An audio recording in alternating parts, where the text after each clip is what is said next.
Dawgs podcast with your hosts, Blake Reneker, Justin Charles, John Nye, and Josh All. Here we go, Brownies. Here we go. Ooh, ooh. Hey, Dog Pack Nation. I am pumped today. Not only to do a Throwback Thursday with my dogs here. My dogs let me do this. But guess what today is? It's a Hall of Fame game day. And attention, all Browns fans, if you haven't got this yet, it's on national TV. So how excited are you for this game? I am pumped. I'm Kenny Mack. I'm your host. And you know what I do up here? I run the Browns backers up in Ottawa. And I'm pumped to bring you another player from the past and just a little bit more. So before we get started, let's check out the socials. Hit us up on it. Dog Pack. Let's do it.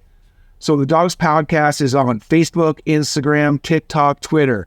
Be sure to like this video, drop a comment in the comment sections. Let us know what you think. And you guys know how I got started. Leaving voicemails on the Dawgs podcast, on their website. We say it every week. It's thedawgspodcast.com. You guys are all dogs, D-A-W-G-S. You guys know how to spell it. So this is what you do to leave a voicemail. When you're on the website, you throw that website in. Send voicemail icon. It is in the top left corner, just a little bit farther inside. When you hit the start button, you start recording. You throw in your name, you throw in your email so they know who you are, and you guys are off to the races. And if you don't like your take, hit the reset button. Try again. It's super easy to do one. You just go, hey, it's Kenny Mack. I'm calling from Ottawa. Want to hear my dogs? Let's kick this off. Ooh, ooh, ooh. There's a real basic one, so let's do this. Now, actually, comment from this week. We got one from Lee Massey, 9065. It's a bit of a threat. Basically, what he said is one of my favorite D-lines was the one before they stole our team to Baltimore. That's right. You know what, Armadale, you're a piece of crap. We'll say it every episode.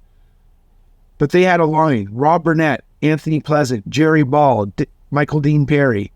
Couldn't run on them. Well, the Dawgs podcast replied, hopefully that's our line this season. You can see some parallels.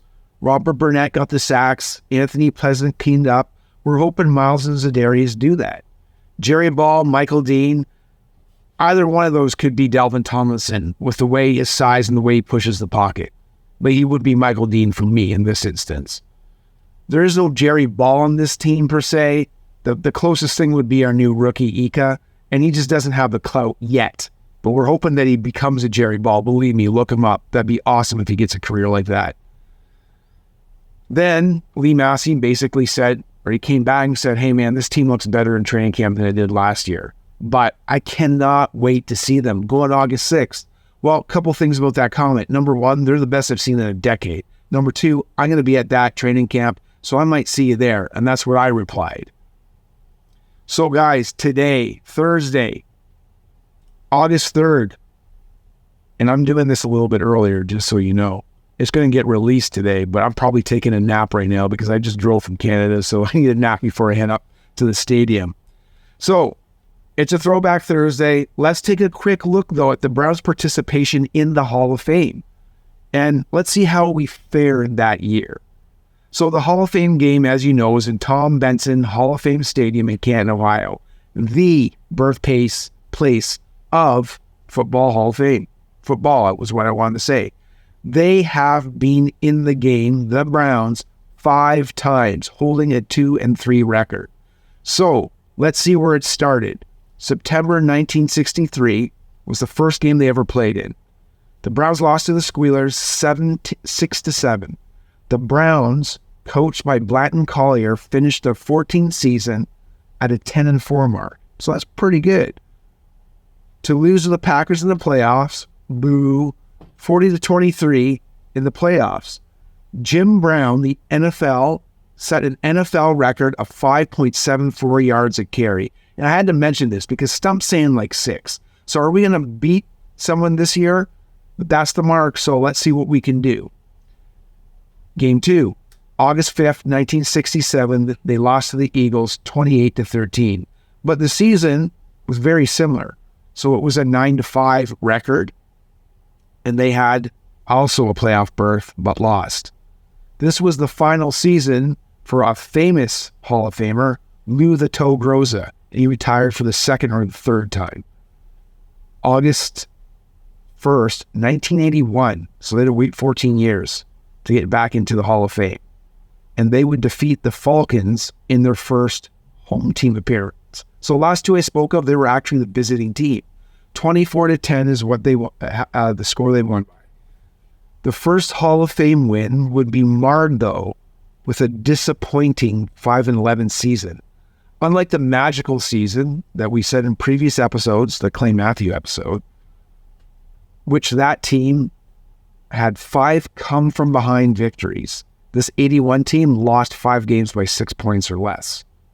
The Browns then would lose again as the visitors another 10 years or 10 seasons later in 1990 to the Bears. 1990 was a 3-13 season, and the only thing good about that is Eric Metcalf led the league in kickoffs. And you know what happens when you're 3-13? You get a ton of kickoffs, so you better be leading the team in kickoffs. Leading the league in kickoffs. Last but not least, the world's team, that's us, beat the America's team 20-17 in our reboot year, 1999. And that was a 2-14 abomination, but there's one thing that was awesome. If you're going 2-14, you better beat the damn Steelers, and we sure did that. So, what does this all mean? If we win, we lose, how does the season fare? Doesn't mean diddly squat. So, what do you expect from the game? Here's what I expect. You're going to see a lot of 3rd, 4th, 5th level starters. And they're going to be in a position to win basic matchups. It's not going to be crazy plays. See a lot of off tackle, a lot of sweeps, maybe dives on the running. Screens, you're going to see screens, corners, super easy routes. And a lot of running backs are probably going to be running. A lot of quarterbacks are going to be running is what I'm saying. It'll be interesting to see the quarterback situation. So Rodgers and Watson, there's probably 0 chance they play. I don't even know on our side if Dawgs is going to play, and he's a preseason superstar. The much maligned Zach Wilson better get some reps because he was awful last year. So we'll see if those Boo Bird Jet fans, if he has a bad game or a bad series, might be all over him. The Browns D is a bit of an unknown. So we were talking about them earlier, and like what you want to do, let's take Miles. He's not going to play. Delvin's not going to play. Darius not going to play. All the rest are unknowns. So if those guys can handle the line of scrimmage and we can make enough plays with our quarterbacks and running backs, I think we can have this game. But we need to see what these guys can do. Linebackers are going to be a little bit of a question as well. Dorian Thompson-Robinson, I'm thinking he's going to be a preseason superstar just like Josh Dobbs. And my forecast, I don't know what to give for a score. Let me think about the quick second. But my forecast, he runs for 1, he passes for 1. So that's 14 points. So let's say we win 17-16. That's a great first preseason score.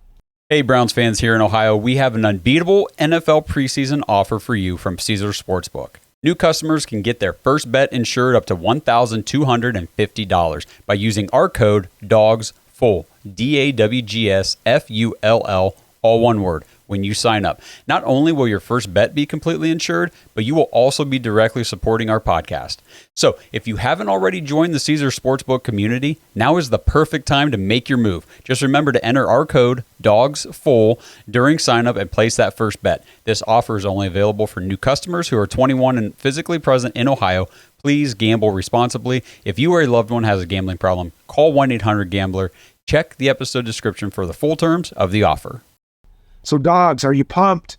It's Thursday, Hall of Fame weekend. It is kicking off with a game. And of course, who's the player, you think I'm going to pick? That's right, man. JT73. That's right, Joe freaking Thomas. And he's going to be our 23rd gold jacket. That's right, 2-3. We got 23 in the Hall of Fame because we have a great legacy and history. I mean, look at Joe. Who doesn't love the guy? He is the epitome of the blue-collar Cleveland attitude. And while his first season was a huge success, there was many failures with the team in the upcoming decade. He had no quit in him, even though the team was crap. for his team and the city.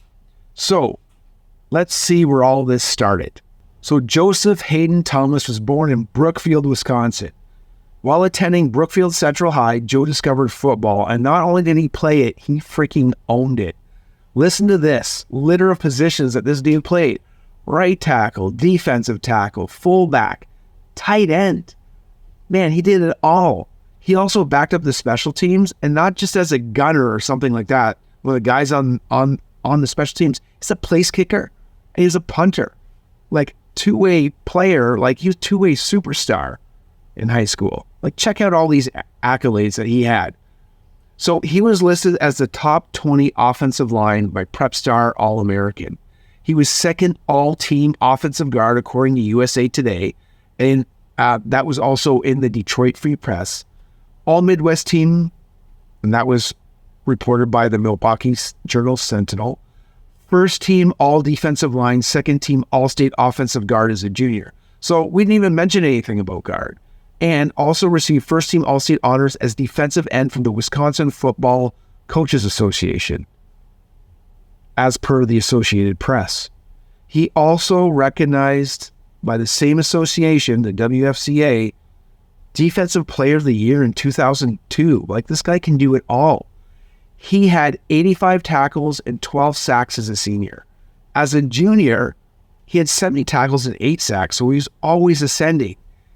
He was listed as the third best prospect in the state of Wisconsin in 2003. And aside from all this athletic prowess, he performed academically.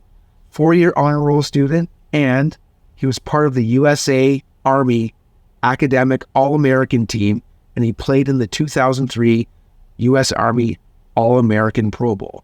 I don't know if that sounded like it, but that was a mouthful of stuff that he did. So if you watch any of the other Throwback Thursdays, he also excelled in what it seems to be these guys that do really well in the NFL excel in. And that was track and field. But this time, he did discus and shot put. And you'll have to stay tuned to a little bit later why we're mentioning shot put.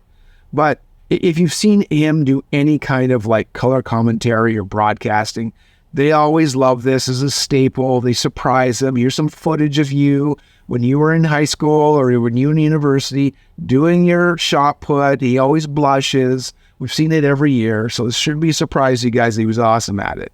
But moving on to university, being Wisconsin tried and true, I mean, this guy was a Badgers fan. He was a Bucks fan. He was a Brewers fan. He was a Packers fan, and he became a Badger from 2003 to 2006. As a freshman, he got to see playing time as a blocking tight end, and it was mainly, he was kind of a skinny guy, and he just didn't feel like he was up to, weight-wise, being a left tackle. But I guess a year in university, they moved him to left tackle, and he started 12 games in 2004. So, it's funny how things work. Kind of worked good for us. Joe Thomas was all ready to be the best left tackle, second only to Debrickashaw Bergeson in the 2005 draft. He was ready to commit. But as dumb luck would have it, guess what happened?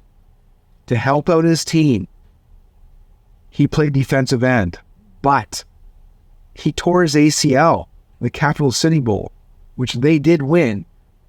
And it was funny because he also was blocking for a 1,500-yard back. But the consummate team player he is, he went in defensive end, tore his ACL, so he was unable to commit to that draft. Well, you know what happened and who he got drafted by, so kind of good for us, right? Coming back for his final year of the NCAA, he had a hell of a year, man. Another block for another 1,500-yard back. He won the Outland Trophy. The Badgers won the Capital City Bowl again, and he ended his storybook college career. All first-team Big Ten, consensus All-American pick, and get this, track and field, all Big Ten second team. Broke a couple records in shot put, discus. Then he qualified for the NCAA regionals for both sports as well. What a heck of a career. So he had nowhere to go but up. And he was moving on to the NFL. So what was next? Well, the Browns owned number 3. And I don't know if you guys recall that draft, but I do. He was the sure bet, the solid pick. And again, offensive tackle, not as a sexy pick.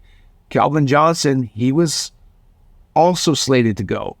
Calvin Johnson was and had freakish measurables, but he was a bit of an unknown because of the Georgia Tech run-first philosophy. He didn't get thrown at a lot. But as you can see in the Hall of Fame ceremony, this class overall would boost 3 Hall of Famers. So when this ceremony is done, Calvin Johnson, Darrelle Revis, and Joe Thomas will represent this class. The Browns had another first-round pick that year, and they drafted Dublin, Ohio, Brady Quinn, who was thought to maybe go in the 3rd round, and he kind of did a dip like Aaron Rodgers. The thoughts on the draft, though, were like, man, wow, a blue-chip tackle, a starting quarterback in the 1st round. What could go wrong? We're set for years. Well, I mean, at least half of that was true. You know, Quinn, he was a bit of more of a model than he was, or maybe a better broadcaster than he was a quarterback. Too rigid, too big, too strong, couldn't move, was a knock on him. But getting back to it, I'll give you another side note for that draft, and this is not the great note, but the number 15 pick overall was our super dud, rap star Dwayne Bowe. He was the biggest flop bust the Browns have had probably in their free agent history. But getting back to it, I thought you guys might want to know that. The interesting part of the Joe's journey was that he decided not to walk the red carpet in New York. He traded the city that never sleeps for the bouncing waves of Lake Michigan. So instead of holding like the number 1 draft pick jersey, wearing some suit that some designer made for him, he opted for a rod, a reel. His dad, father-in-law, good buddy, who was also drafted, but years earlier, Joe Panos, which interestingly enough, same high school, same uni, and was a mentor to him, and hung out with those guys in fishing gear. So on April 26, 2007, Joe Thomas was drafted by the Cleveland Browns via cell phone and then continued to fish. He was criticized for choosing family over the whole New York thing, but oddly enough, or maybe not surprisingly, the media always tries to turn it into something, and it was like him alienating himself from the team or whatever it was. I don't think it was a Cleveland thing. That was more of a nationwide thing. And you know what? A guy that just didn't want to go to the big city, be part of something small, fish. I mean, sounds like a Cleveland guy to me, right? Well, the sure thing was the real deal in his first season as a Brown, but didn't start that way. The first game started in Cleveland getting whooped by the Steelers 34-7. They allowed 6 freaking sacks. The city was in an uproar, and Justin Smith and the Bengals were coming to town. In this game, though, went the opposite way. It was a fireworks display. The Browns won 51-45. Derek Anderson had his coming out party, and I think they traded Charlie Fire the next day. The Browns would finish 10-6, only to miss the playoffs in freakish tiebreakers. Joe played every single offensive snap, and he made the frickin' Pro Bowl as a rookie. He also made the NFL team, and Adrian Peterson was a runaway Rookie of the Year. And I guess that could be a really bad dad joke, because he was running back. Get it? Haha. No, this is terrible. Sorry, guys. Joe Thomas, though, was the only other rookie to get any votes. This episode is brought to you by Omaha Steaks. Guys, it takes a long time to master a craft, but the steak experts over at Omaha Steaks have spent more than a century doing exactly that. They have been America's original butcher since 1917, and right now, they're inviting you to celebrate their anniversary with 50% off site-wide. Head over to omahasteaks.com and enter Dawgs, D-A-W-G-S, into the search bar to shop all the exclusive anniversary packages. As an added bonus, just for our listeners, you get 8 free Omaha Steak burgers and 8 free gourmet jumbo franks with select packages, including their exclusive anniversary assortment package. This package is the perfect sampling of everything that makes Omaha Steaks unforgettable. It includes 4 butcher's cut filet mignons, 4 air-chilled boneless chicken breasts, 4 bacon-wrapped pork chops, 4 gourmet jumbo franks, and the classic Omaha Steak seasoning, plus you get those 8 free burgers and 8 free jumbo franks. You're going to want to hurry because this offer is only available for a limited time. Celebrate more than 100 years of incredible steaks and save 50% off site-wide during the Omaha Steaks anniversary anniversary sale. Visit omahasteaks.com right now. Enter code DAWGS, DAWGS, into the search bar to shop exclusive anniversary packages. That's omahasteaks.com. Keyword DAWGS in the search bar. 8 free steak burgers, 8 free jumbo franks. Hurry, get them now. See site for details. The next year, the Browns had huge expectations, but in the season where a player jumps on Braylon Edwards and slices his Achilles or the back of his heel and he can't play, then commits vehicular homicide, the Browns would just fall apart with a 4-12 record. The O-line was amazing, though. They allowed a team low of 19 sacks, but could only win 4 games. Joe being Joe makes his second straight Pro Bowl and earns a second-team All-Pro while starting every freaking game. And then 2009 to 2013 just roll in the same thing over and over again. Fired coach, new regime, new players, fired coach, regime, new players, and all the time not winning, not making the playoffs. It was the worst football this Brown franchise and its football faithful would see. While the team remained 3 to 5 wins a year, Joe Thomas was the mark of excellence, in my opinion, becoming the face of the franchise. And this is kind of how the 5 years would break down. Awesome for him, not so good for the Browns. So, starts all the games for the 5-11 Browns in 2009. He was named to his first All-Pro, third straight Pro Bowl. In 2010, he was selected by his peers as the 43rd best player in the league. Maybe in 2010, I think that's when they just started doing the top 100. There was a second straight All-Pro and his 4th Pro Bowl in a row in his 4th year. And again, he starts all 16 games. 2011, they got one thing right that season. They signed the rock of the franchise, JT, to a record-setting $84 million extension. And at that time, they were giving him $44 million guaranteed, which was unheard of. And again, the season ends with him, another Pro Bowl, another All-Pro, finishing in the top 100 players. The only other Brown to do that is guess who? Yeah, that's right, the GOAT, Jimmy Brown. 2012, let's just hit the repeat button for the last thing I just said over and over and over again. It was another 5-11 season that saw him make the Pro Bowl, capped off with a top 500 selection. He was one of 15 players to be selected to a Pro Bowl in his first 6 years. So at this point, you got to say, like, this guy's got some Hall of Fame stuff going on, right? But here's the odd part. He gets a second team All-Pro selection, but he was voted by his peers 28th best player. With the previous year, and I didn't mention this before, he was a All-Pro, which I did mention, but I just said he finished in the top 100. He was 82, but he got a first team. That doesn't make sense. So subjective, man. This stuff never... go figure, man. In 2013, and man, I'm telling you, I'm getting tired of losing. I know you guys were getting tired of losing. I can't imagine what it was doing to this guy. But he put the bucket hat on, and he went to work. And what more can he do? Let's hit the repeat button again. 7 straight Pro Bowls. First team All-Pro and ranked 18 from his peers out of the top 100 players. 2014 was a super fun year to start, and it had to do in part with Kyle Shanahan. And I don't know if you guys remember that year, but I really liked Shanahan, and I did not like Canton. But we know how it played out. It was his best year since his rookie year. They were 7-9. Joe still had missed a game. He made another Pro Bowl.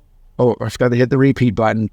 Made another Pro Bowl, first team All-Pro, and he ranked 25 out of the top 100 players. JT 73, 3 more seasons after 2014, and it gets worse after this. The unfortunate part of the Browns is they just couldn't get a franchise quarterback or really anything going. They had already, in that time, sold to Jimmy Haslam, and the Browns would only see 4 more wins. The 2015 and 2016, I might as well just hit the repeat button for him and the Browns. They don't win, He gets a Pro Bowl, first team All-Pro, and a top 10 player selection, all the while starting every game. 2017 was the worst. 0-16 record, and the team was stripped to the Bulls. And our fave OT landed on the IR, snapping his consecutive snap streak at 10,363, which is amazing.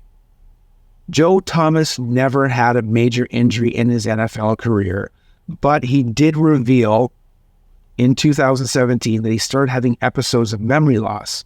So, on March 14th, 2018, he made the decision to pursue health over football, and he retired.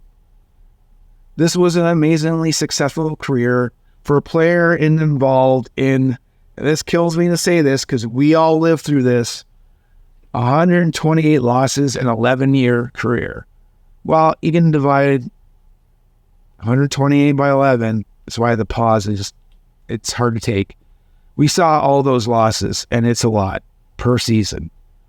But even with the loss count, man, I can't fathom how you would think this guy could not be a first ballot Hall of Famer. Like, let's recap all these accomplishments, okay? So, since recording snap counts, so it was since 1999 that they did that, he has the most consecutive snap counts at 10,363. He has 10 straight Pro Bowls. He has 6 team All-Pros, 2 team All-Pros. 2010 All-Decade. That's a no-brainer. Here's another no-brainer by the Browns. Ring of Honor Legend Club, of course. He, in his career, allowed 30 sacks. That's it. And that's off 6,680 pass block attempts. He was the highest graded Brown in Pro Football Focus era at 95.1. And the one thing I couldn't find, because I really wanted to know who the highest graded was, because that has to be one of the highest grades in that era. So surprise, surprise, guys. We're celebrating the career in this upcoming weekend, and it is well-deserved. I am looking forward to this induction, and I'm looking forward to spending every penny that I can on this great weekend. I appreciate the Hall of Fame effort and those dark years of non-competitive football. Who doesn't love the pick on the net where he's smashing James Brown into the ground like a pancake? So, that being said, what's your favorite memory of Joe Thomas? Throw it in our comments.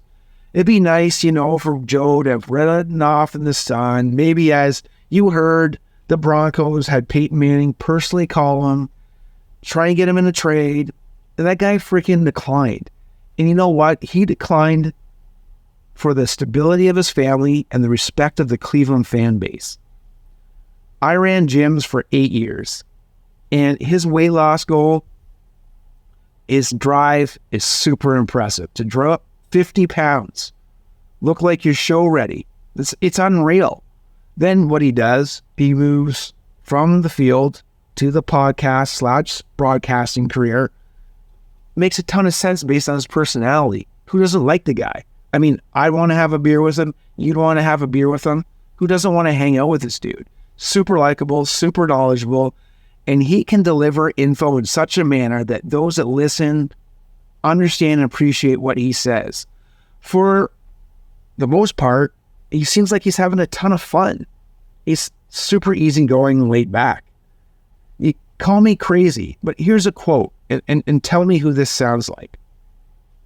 It's from Penn Live, Patriot News. He told the truth as he saw it, spiced with funny stories and metaphors and tangents and goofy sound effects. And you know who they're all talking about. That's right. Yeah, it's not Joe Thomas. It's John Madden. But I hope when I said that you see the parallels. So maybe we'll be back at the Hall of Fame in 20 years where he's a second-time contributor. All I know is that I couldn't be happier for a guy that stuck around the land for 11 seasons, gave it all on the field for his teammates and for the fans. He is a true throwback, 10,363 throwback snap Iron Man that had an unusual, and this is where I got to get to the shot put, he had a shot put style first hit to lock up the defender, and that's how he only allowed 30 sacks. By all accounts, this guy makes all the time he can for the fans, and I'm going to see this guy again in 2 weeks because he's making time for Browns backers. And every company is falling all over themselves to do business with this dude. He's got t-shirts. He's got, obviously, I got his jersey on. Coffee, beer. People wear Joe Thomas 73 with pride because of the honor that that guy had for the game. So I thank you, Joe. Browns fan, thank you, Joe. You are the man and the best candidate in the hall this year, and that's been in there for quite a long time because you appreciate us and we appreciate you. Well, diehard dogs, that is all I have. So thanks for hanging with me in my dog cave. I love doing this. Shout out to the Dawgs podcast, boys. I'm coming to the land, so I can't wait to see you guys. Come hang with us in the Discord. Join the Dawgs.com. Stay tuned for some special extras this upcoming week as well. We might have a couple surprises up our sleeves that you guys will want to see. And before I sign off, I really want your guys' help. Well, yeah, that's right. I can hear you. What can we do? Well, this is what you can do, guys. Comment on the video, the YouTube. Tell me what you think about JT73 and or what's your favorite memory of Joe Thomas. Twitter, Facebook, Instagram. Followers, please show some Joe Thomas love. First of all, tag him, tag us. I want you to use this hashtag Throwback Thursday, JT73, with anything and everything Joe Thomas. I don't care what it is, his book, his beer, sports cards, whatever you own. I'll start it off with this, and let's see how long we can get this hashtag. I'll be in Canton doing everything under the sun, up to training camp. So I will see you next episode. You can find me, just Google Ottawa Browns backers, and let's go Brownies.